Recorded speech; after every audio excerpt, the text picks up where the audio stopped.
الحلقة ديت إهداء لكل النجوم اللي ما عندهمش سما، اللي عندهم جناحات بس مفيش هوا. فيلم ميكروفون تجربة مختلفة أضافت للسينما المصرية كتير قوي، لأن بمنتهى البساطة الفيلم ربط بين شخصيات حقيقية وأماكن حقيقية اللي هي أساس الفيلم التسجيلي، وشخصيات خيالية اللي هي أساس الفيلم الروائي.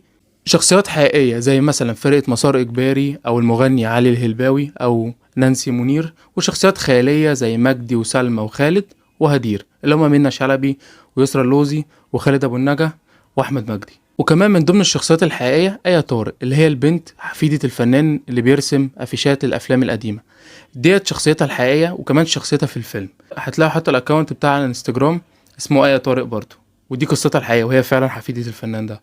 الفيلم بقى ربط ما بين الشخصيات الخيالية والشخصيات الحقيقية اللي انا لسه قايل عليها دلوقتي، وجمع الفيلم ما بين التسجيلي والروائي، والنتيجة كانت سيمفونية مختلفة عزفها الشارع السكندري. بالمناسبة اول حد جمع ما بين الروائي والتسجيلي في فيلم واحد كان المخرج الراحل الايراني عباس كيارستامي عن رائعته فيلم كلوز اب.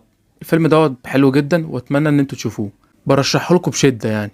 ندخل بقى في شرح الفيلم. تفتكر ليه فيلم ميكروفون اصلا اسمه ميكروفون؟ من خلال احداث الفيلم هنلاقي ان المخرج بيتكلم عن جيل الشباب اللي عبر عنه في الفرق الموسيقية والبندات الشبابية اللي في الفيلم، وانهم مش لاقيين اي وسيلة يعبروا بيها عن رأيهم. وعلى فكرة وقتها ما كانش النت منتشر بالشكل اللي احنا فيه، والفيس واليوتيوب والانستجرام والحاجات اللي شبه كده، ما كانش فيه اي وسيلة يعبروا بيها عن نفسهم او عن وجهة نظرهم واحلامهم وافكارهم للحياة، ولا حتى الدولة سمح لهم بده. ففيلم ميكروفون والمخرج احمد عبد الله هيكونوا هما الميكروفون اللي هيوصل بيه صوت الشباب دوت للناس. تعالى بقى نشوف ازاي المخرج احمد عبد الله اختصر تهميش الدولة لوجهة نظر الشباب واحلامهم في مشهد قد كده. في الفيلم المسؤول عن تمويل فرق الشباب، ونحط تحت الشباب دي مليون خط، المسؤول كان شايف ان تمويل فرقة بتعيد احياء اغاني ام كلثوم اهم 100 مرة من تمويل فرق شبابية بتعبر عن نفسها باغاني وكلمات جديدة بتعبر عن رؤية الجيل كامل، بتعبر عن الجيل الجديد، وكأنهم عايزين الشباب يكونوا مجرد بغبغانات بتردد أفكارهم وبيعزفوا في فرقتهم. هو يا عم انت بتمول شباب جيلك ولا شباب جيلي؟ انت بتمول شباب جيلنا ولا بتعيد إحياء ذكرى جيلك؟ ما تاخدش اغاني ام كلثوم ان هو قصدها بالذات يعني، او انه مضطهدها في الفيلم ده، مجرد مثال واسقاط لحاجات تانية في المجتمع اعم واشمل بكتير حتى من الاغاني. في كل مجالات الحياة بيتم تهميش وجهة نظر الشباب، بس هو اختصارها في مثال الاغاني ده. وكانت حركة صايعة قوي من المخرج احمد عبد الله انه خلى البطل اللي هو خالد ابو النجا دايما بيتلخبط في اسم المسؤول اللي هو صلاح. انا لسه طالع من عند صالح اسمه ايه؟ كنتوا بتغنوا في مكتب استاذ صلاح امبارح في المكتب. صالح صح. وكانه بيهمشه زي ما هو برضه مهمش وجهة نظر الشباب. حركة صايعة قوي. المسؤول ده كان شايف ان تعليق لوح الانتخابات على البيوت مش بيشوه جمال المدينة ولا جمال البيوت، وانه حق لكل الناس، لكن الرسم على الجدران اللي هو فن معترف بيه في العالم كله اللي هو الجرافيتي، شايف ان هو بيشوه المدينة وبيشوه البيوت لمجرد ان هو ضد الحكومة وضد افكاره. قمة الازدواجية يعني. وش خالد ابو النجا في المشهد دوت كان كفيل قوي ان هو يعبر عن كل اللي احنا حاسينه من كلام الراجل دوت ليه. طب ما يوفت الانتخابات حضرتك في البلد ملقحة في كل حتة، مش ده برضو تشويه بصري ولا انا غلطان؟ دي حاجة ودي حاجة تانية. الدعاية الانتخابية ده جزء من العملية الديمقراطية، من حق اي واحد انه يعبر عن نفسه بالطريقة اللي هو شايفها مناسبة. احنا في الاول وفي الاخر دولة فيها حرية تعبير.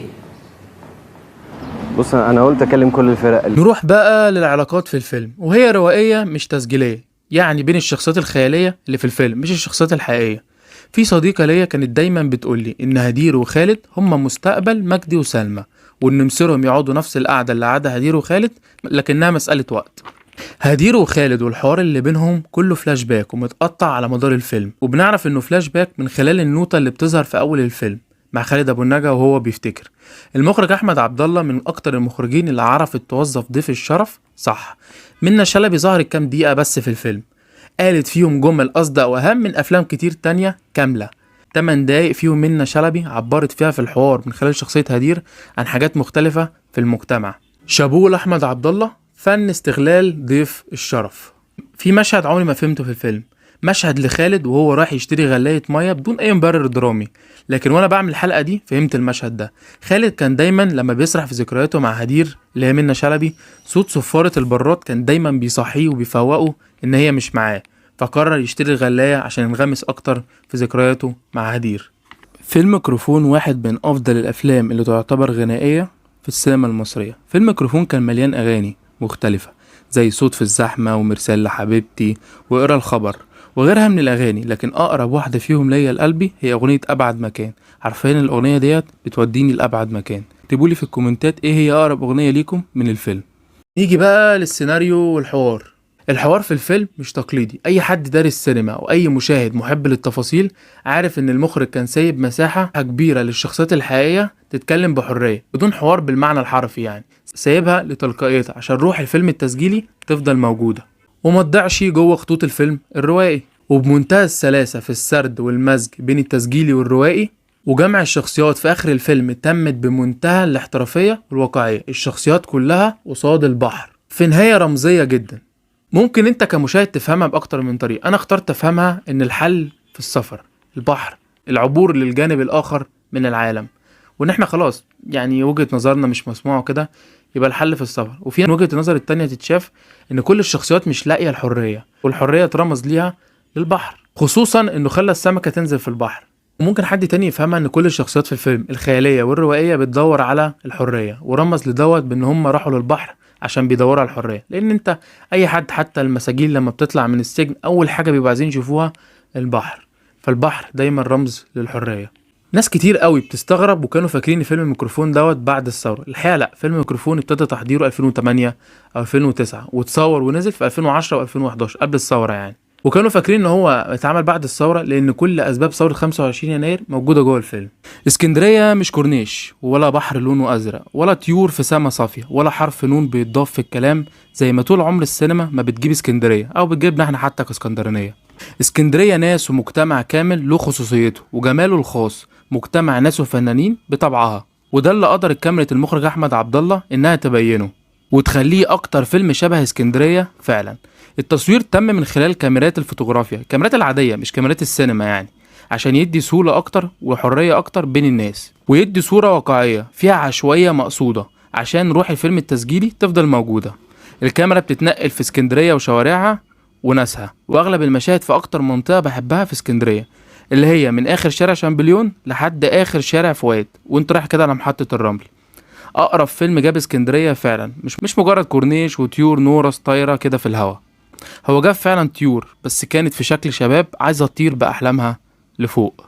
اعتقد اني لو ماشي في محطة الرمل ولقيت فيلم ميكروفون معروض في سينما امير هدخله وهتفرج عليه وهنبهر كأنها اول مرة اشوفه فيها، لانها فعلا تجربة مختلفة عن جيل اللي قبله مش فاهمينه وعايزينه يكون مجرد نسخة منهم، وكان بغبغانات لأفكارهم، وكأن تجربتهم مثلا نجحت وعايزين ينقلوا لنا نجاحها. في النهاية احنا مش سبب ولا شماعة لحد، احنا النتيجة لكل اللي فات. احنا الجيل اللي هيحاسب على كل مشاريب واخطاء اللي ماضي. احنا الجيل من الاخر اللي لبس الخازوق في الاخر. احنا الجيل اللي حاليا بنحاسب على مشاريب ما شربناهاش، بوظايف مش لاقيينها واحلامنا مش عارفين نحققها، وكله بقى شايف الحلم في الباسبور اللي هياخده ويطلع بره.